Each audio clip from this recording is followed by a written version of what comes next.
Hi there, this is Eshu. I'm the abbot here at Zenwest Buddhist Society. This Living Zen-podcast is just one of the many resources we've created at Zenwest to make Zen practice and training more available and accessible to people all over the world. Instructional videos, printable resources, and much, much more are also available on our website at www.zenwest.ca. If you're a regular listener, I'd love to hear from you. So please drop me an email at office@zenwest.ca and let me know who you are, how you got started, and what brought you to Zen. Everything we make available in person and online at Zenwest is only possible because of the support of our members and associates, people like you. If the efforts of our community are making a difference in your life, I'd like to invite you to show your support and take part in making it happen by becoming an associate or member of the Zenwest Sangha. You can do this by clicking the Join Us tab on our website at www.zenwest.ca. Thank you for your support, and thanks for listening. Continuing our investigation into the gateless barrier. Continuing today with case 22, Mahakasyapa's Flagpole. Ananda asked Mahakasyapa, "The world-honored one transmitted the robe of gold brocade to you. What else did he transmit to you?" Kasyapa said, "Ananda." Ananda answered, "Yes." Kasyapa said, "Knock down the flagpole at the gate." Wumen says, "If you can give a turning word that is intimate to this case, then you will see that the meeting at Mount Gudrakuta is still vigorously in session. If you cannot, then Vipassyan Buddha, who has been striving from earliest time, has not yet attained true subtlety." Wumen's verse, "The call is good, the answer is intimate. How many discuss this with glaring eyes? Elder brother calls, younger brother answers, the family disgrace. There is a spring that does not belong to yin and yang."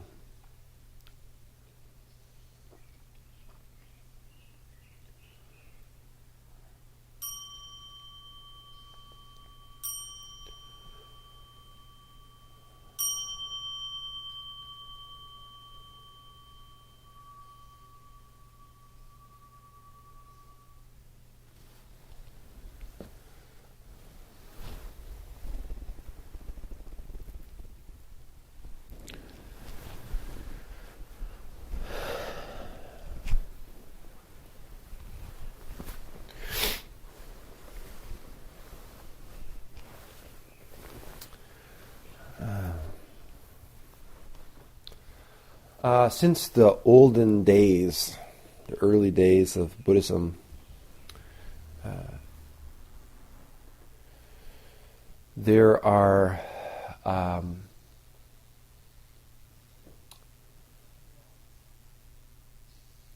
what are called in our tradition the four messengers. And they're referred to as the four messengers because they relate to the story of the historical Buddha, in that while he was a young man and being raised in privilege,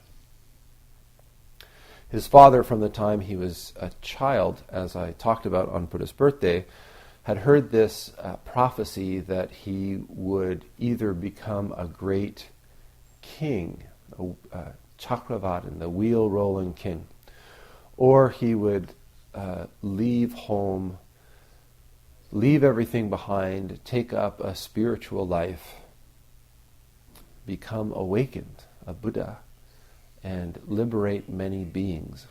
So his father didn't really like the sound of that second one. In fact, I wonder if he even heard the second one. After he'll be a wheel-rolling king, I think Dad kind of off his mind went on, making plans. No, he must have heard it, because some of the plans that he immediately put into place were around how do you prevent a person from getting involved in spirituality, getting involved in questioning sort of what's beyond the material, beyond the superficial. And so Prince Siddhartha was kept in privilege. And it's said, the story goes, that his father did a great deal, or exerted great energy and effort into preventing Siddhartha from coming into contact with some aspects of life that are well known to provoke self-reflection, I guess we could say. So, of course, one of them is death, coming into contact with death. Because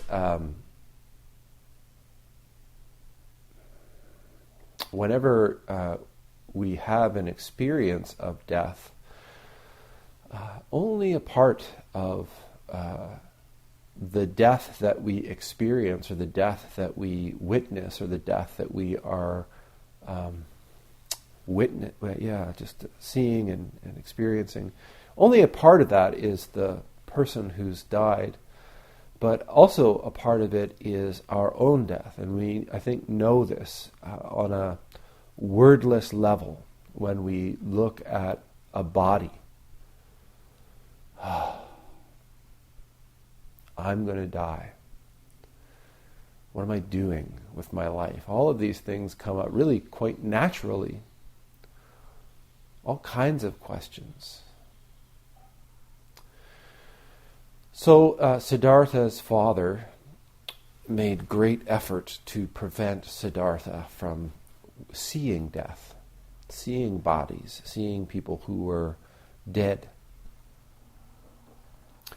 Another of the messengers is sickness.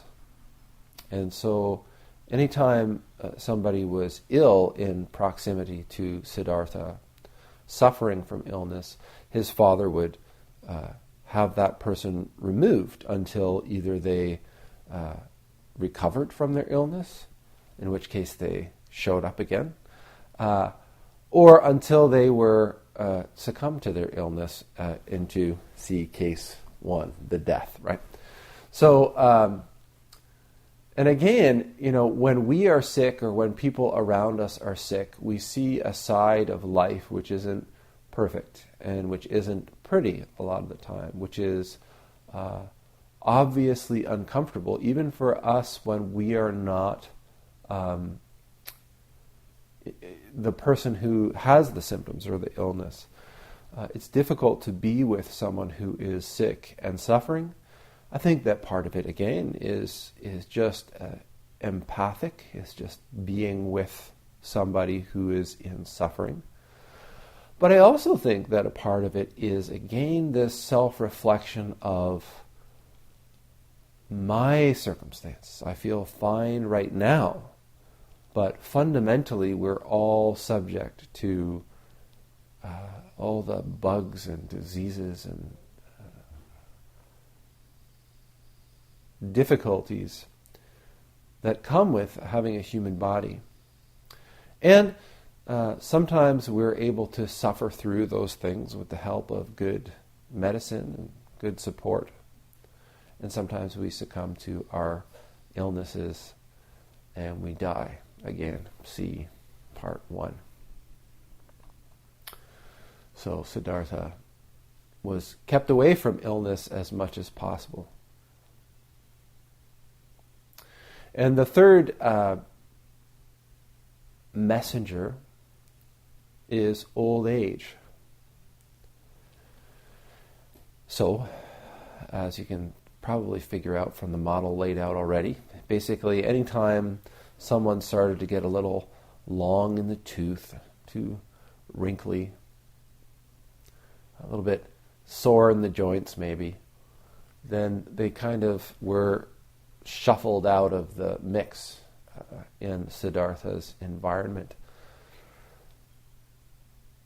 because that experience coming face to face, particularly I think when you've known somebody over a period of years.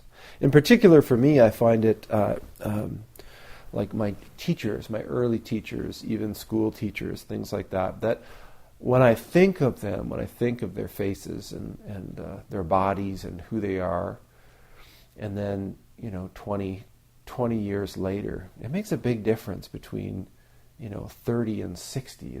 There's a lot of difference that happens in that stage. And when you're with people who are obviously aging, who are obviously experiencing the difficulties, the external physical difficulties of age, I think it's really difficult for us not to reflect that, again, my time is short. There's no going on and on forever. So Siddhartha was kept away from these aging old people as much as possible. I often wonder what his grandparents thought of that. Certainly I know that for me, just moving across the country has been...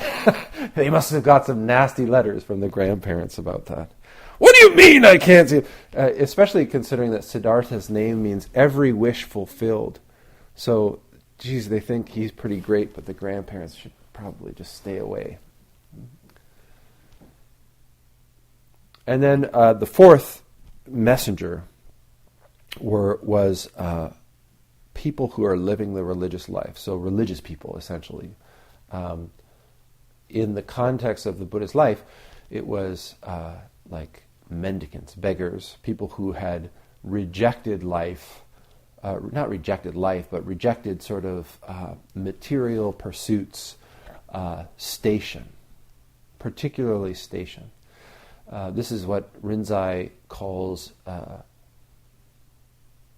people of no rank.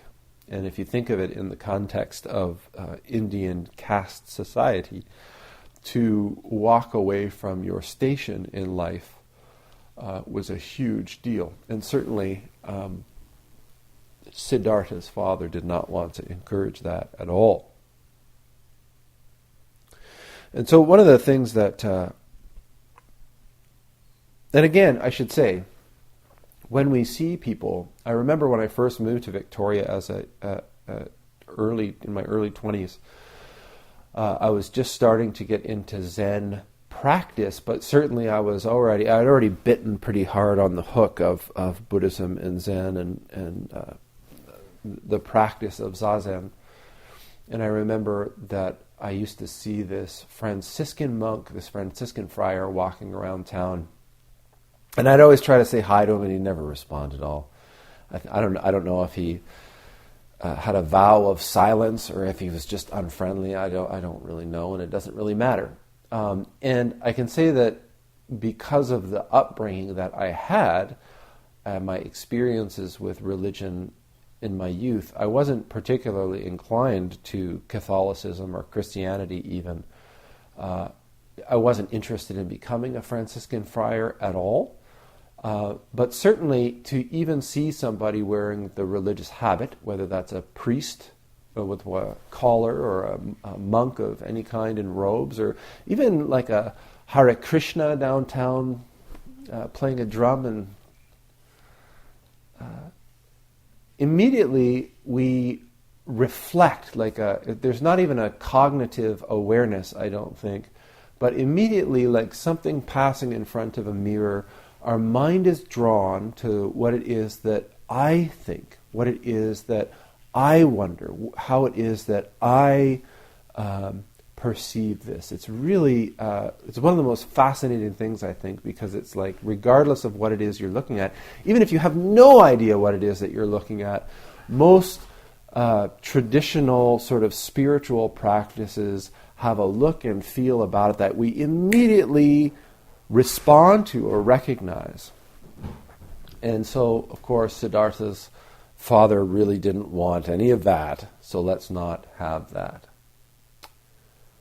So these were the 4 messengers. And of course, the story is that being a young prince with some loyal servants and friends, he began to sneak out of his sort of cloistered, protected environment and started to come face to face very quickly with life. I just had this funny image pop into my head that, somehow I see a Disney movie. Siddhartha, the Disney movie. Anyway. And often I am speaking to groups of people, particularly young people in schools or high schools.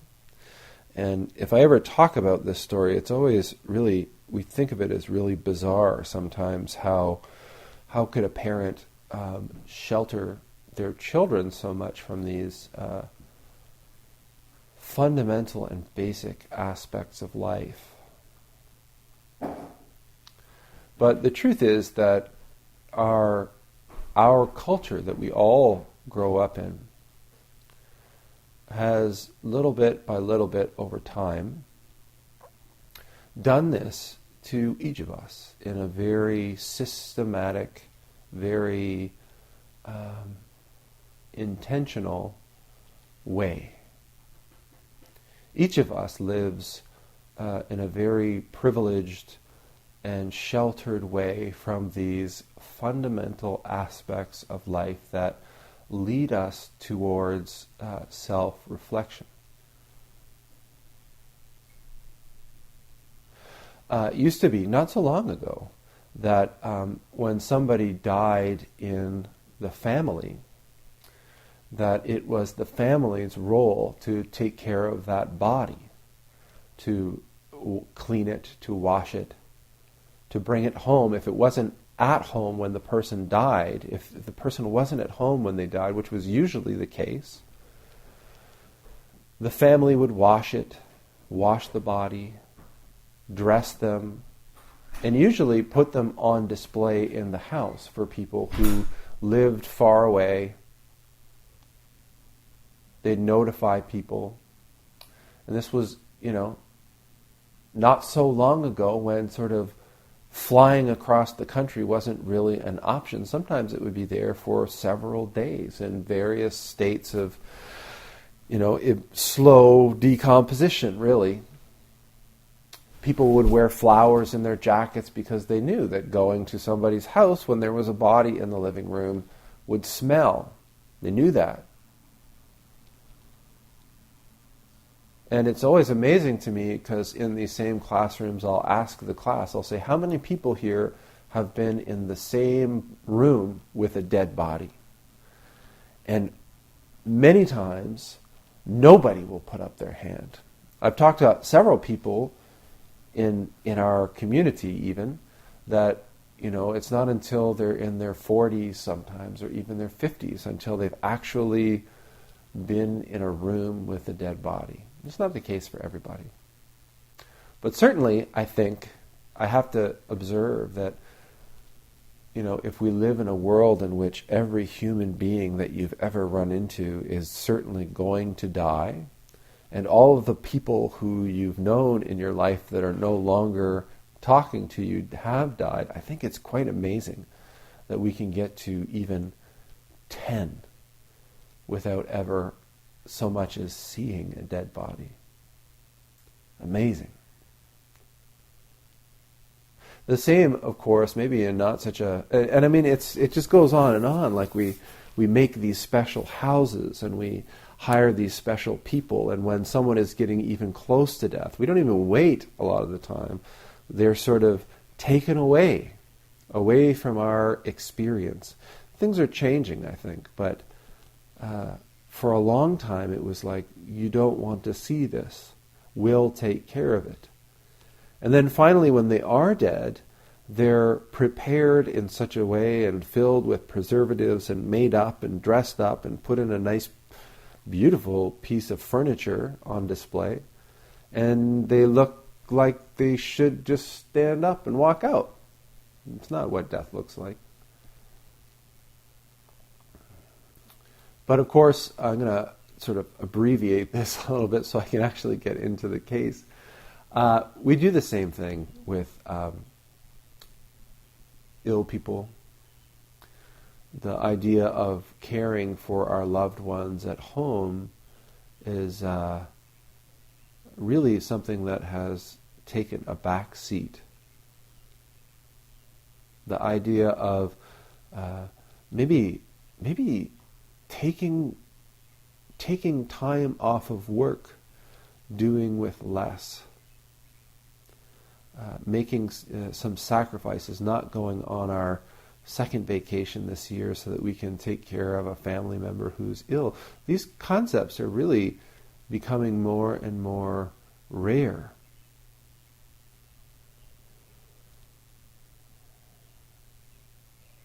Instead, we again build these special places outside of our house, and we hire special people with special training where we can sort of put these loved ones so that we're not looking at it.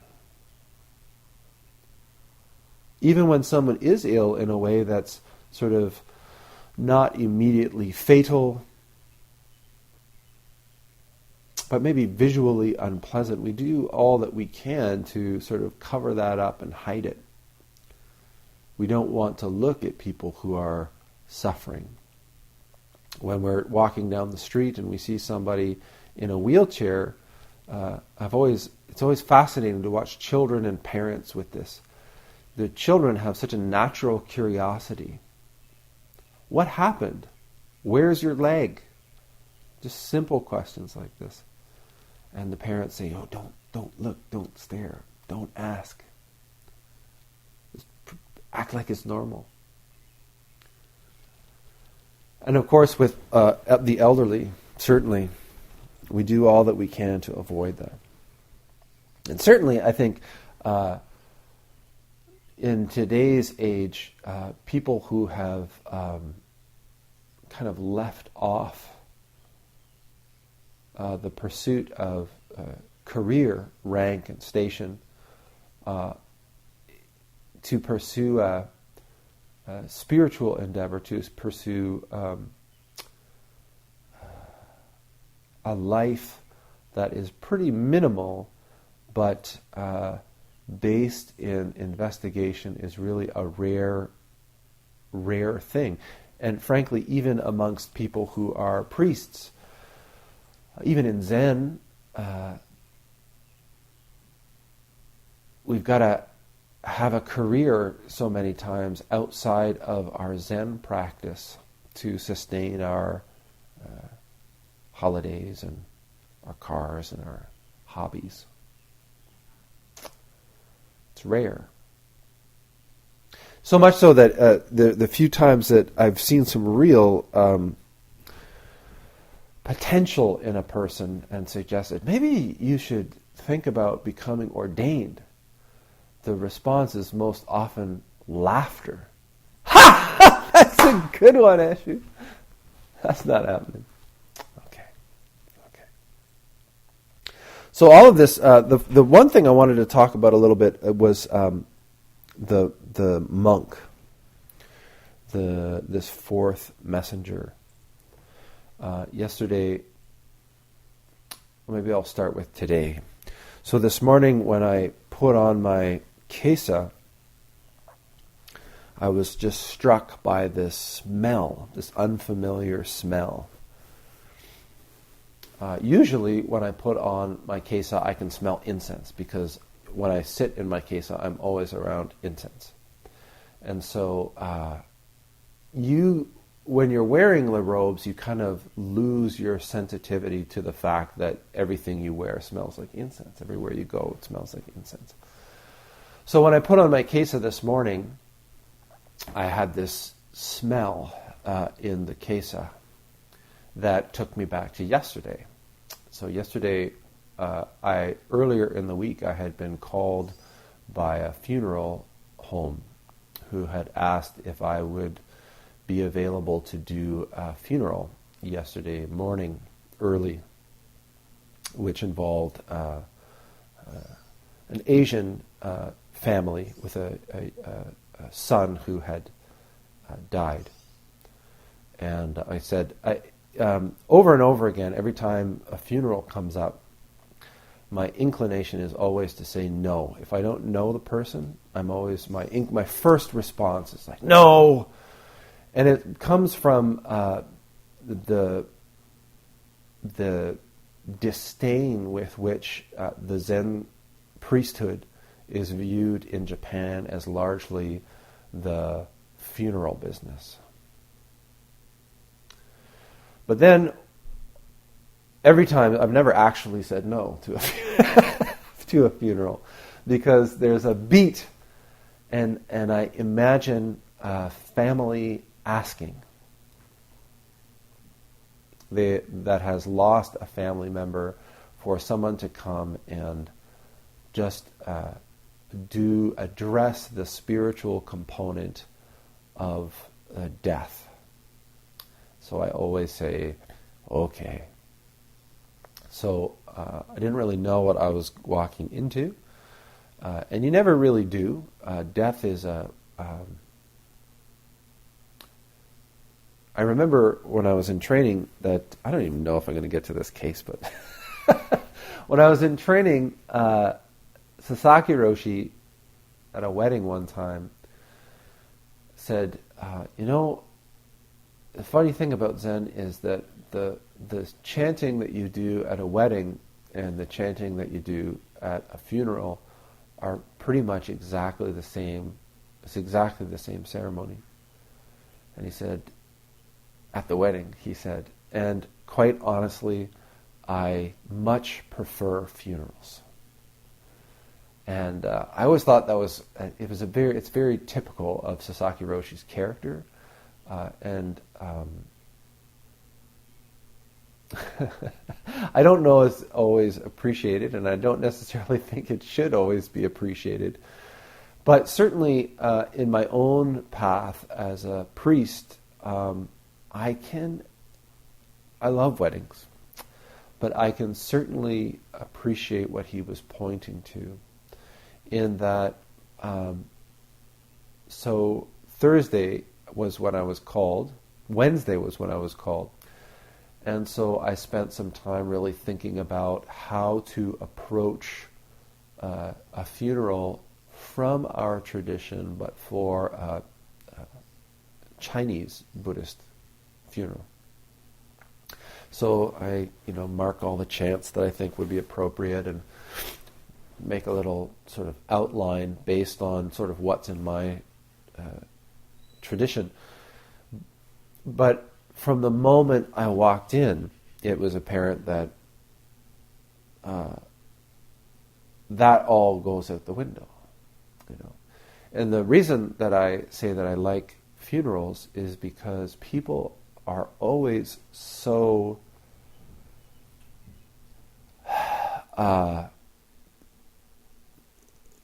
there, in a way. It's like what's happening at work for all of the people there is secondary, and what's for lunch is secondary, and what's happened in last night's episode of whatever is gone, and they're entirely there. And so as a priest walking into that, you immediately have this place of, how do I serve this? What is my role here, and how do I serve this? This was not my loved one.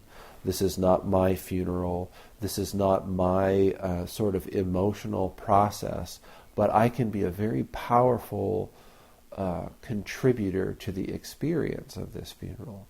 And so it takes me back to sort of improvisational theater days, where it's like, I come in and say, okay, so my thinking is we're going to start like this, and then do you want me to offer people an opportunity? So I walked in thinking, this guy's from China, his parents have come in from China, it's going to be just a very small thing.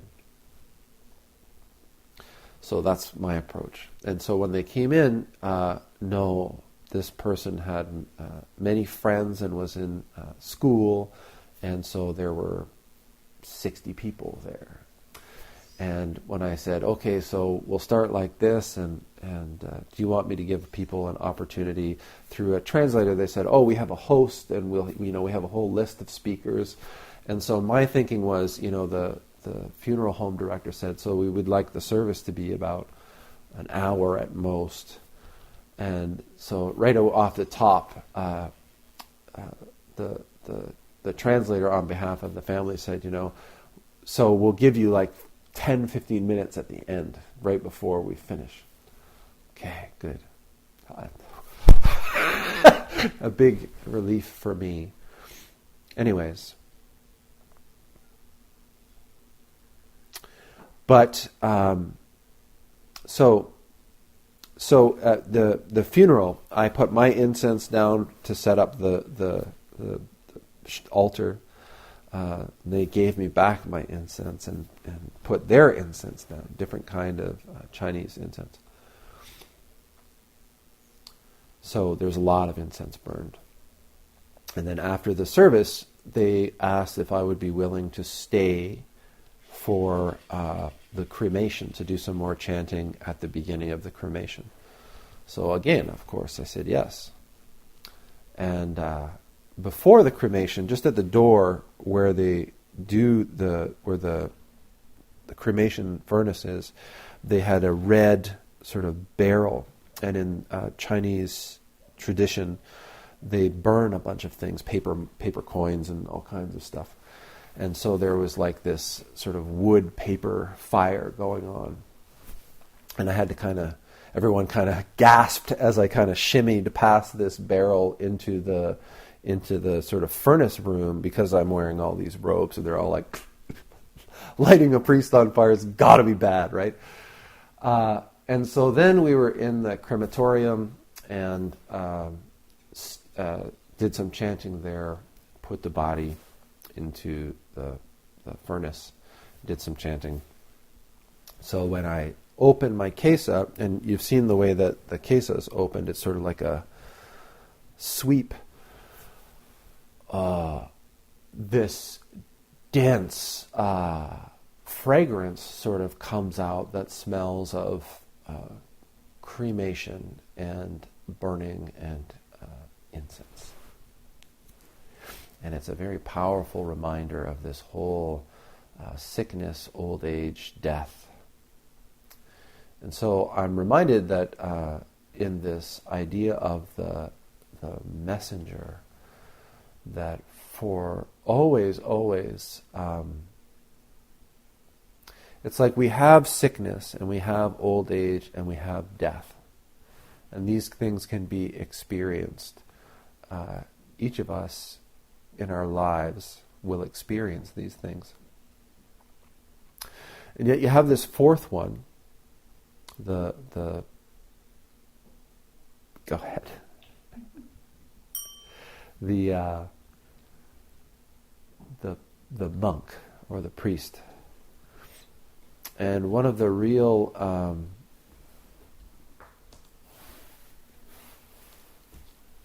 joys and honors that I feel, I was talking to Keegan about it on the way back from picking him up last night, and he was like, oh my God, Dad, like what's that like to be called for a funeral? And I said, I think it's a real honor. Because in this job, when people are experiencing those transitions on each aspect, I said, I get to be there when people have babies. And I get to be there when people are afraid for their lives and are ill. And I get to be there and speak to old people from whom I receive a great deal of wisdom. And I get to be there when people die. And so in a lot of ways, I feel like the experience of the priest is a very rich one. It's a very blessed one. But I also think that when you're on the other side, or when you're maybe carrying this role as a priest, that you recognize that for many people, those are the times when we are seen. Those are the times when we're related to. Those are the times that we are experienced. And sometimes for many people, it's the only time that we're experienced. And so when we act as messengers, it's a very rich message. We carry with us, even we don't have to open our mouths. The way that we present ourselves, the clothes that we wear, and this goes as much for people who, in our tradition, are lay people, just wearing robes. Even if you're just wearing a gi, people come in on a Tuesday night. Obviously, there's something going on, right? That even the way that we smell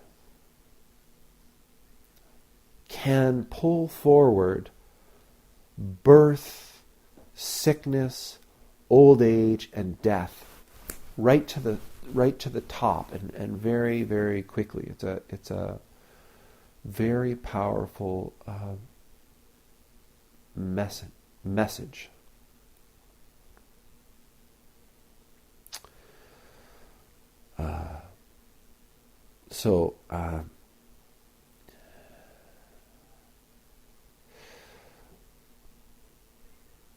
Now I have to figure out what it is I'm talking about. I guess I'll talk about this case another time, because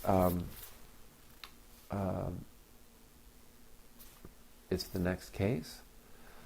But what it's pointing to is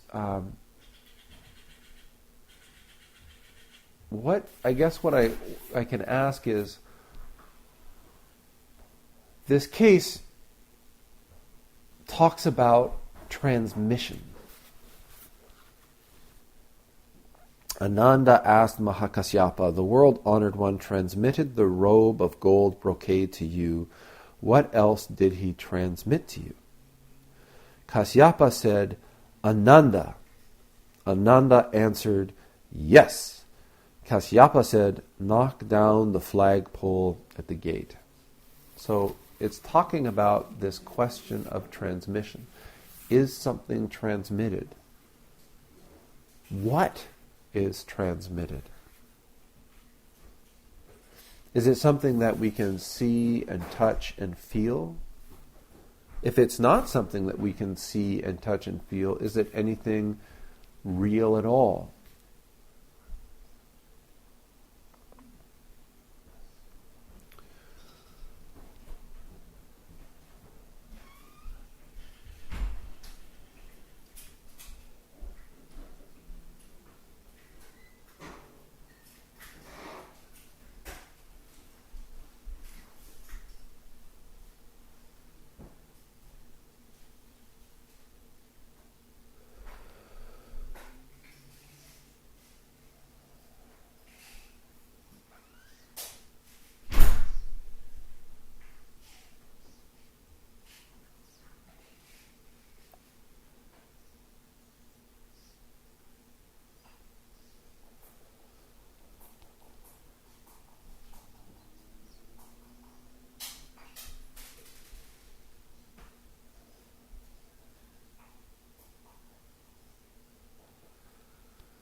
I think a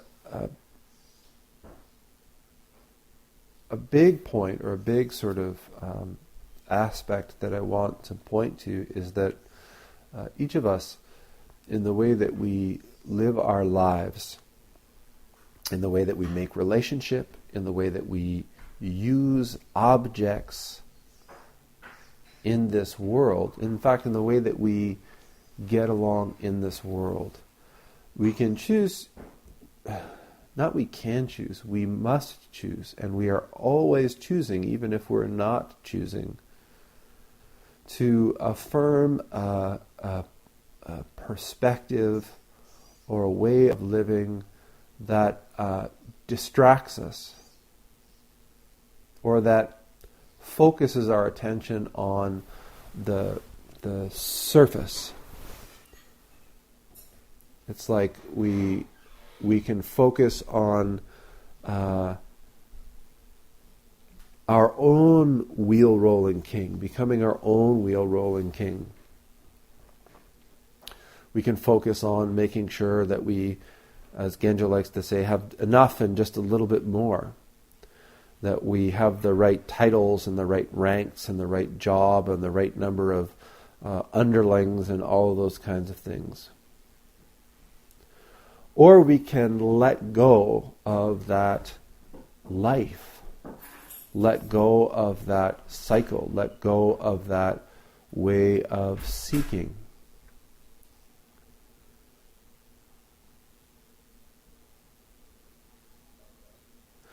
And in doing so, we become an example, we become a messenger. We become one of these divine messengers that is not only a missionary sort of spreading a word, but is an example or a demonstration of a way of being, of a way of looking at life, of a way of examining birth, sickness, old age, and death. So when we practice, we can, even in practice, even in form, even in what we're doing here, the options are open to us. We can always be involved in wanting to be like the best Jikijitsu ever, the best Shoji ever, the best Tenzo ever. We can get caught up in thinking about doing things perfectly, better than that person, cleaning things up. We can make a practice which is aimed at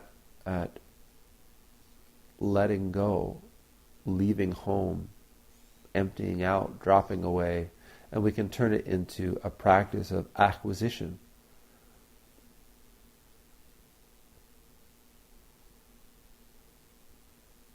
So be mindful, be aware of this in our practice, be aware of our own tendencies and our own habits and our own just momentum towards acquisition, towards the effort to become the wheel-rolling king. And if that's, I think that's a choice. If you want to become a wheel-rolling king, if that's really what's in your heart, that you want to be the greatest ruler of all, then please pursue it. But maybe a Zen center is not the place to do it. Thanks for listening to the Living Zen podcast.